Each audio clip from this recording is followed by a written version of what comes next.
I think this is very enjoyable. Don't forget like and comments. Please subscribe my channel. So let please play.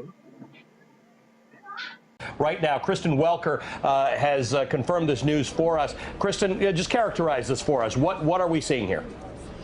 Well, Steve Bannon has been one of President Trump's closest advisors from the time of the campaign through the transition, and he was put on the National Security Council, according to one source, to really oversee work in concert with Michael Flynn. Now, of course, he has since been removed. There is a new national security advisor. And so this is sort of a part of that natural process of transition. But certainly this is a significant shift inside this White House at a critical moment when the president is facing his biggest foreign policy tests yet when it comes to North Korea and those recent provocations, as well as Syria and that chemical weapons attack that the president is now going to have to contend with. Steve Bannon continues to be, I am told, one of the closest advisors, but it does take him off of the list of those people who will now be huddling to deal with these national security issues in that capacity. So it certainly is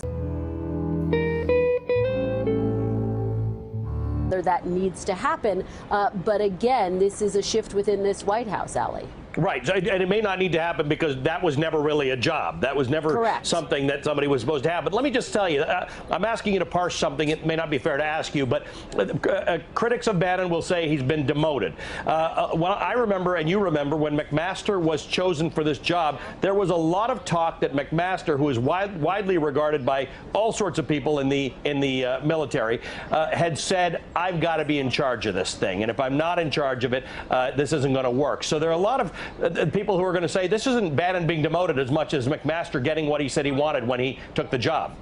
That's absolutely right. McMaster was very clear from the beginning, and remember, very clear with the president during the process that he was being interviewed, that he would want to bring in his own team, and that was a critical part of that process. Remember, we spent a lot of time talking about that. Would the person who served in that capacity be able to reorganize if he or she felt necessary? And that is likely what we are seeing, Allie, and we continue to sort of dig into the details because this is all just evolving, but not a surprise given everything you just laid out. You're absolutely right.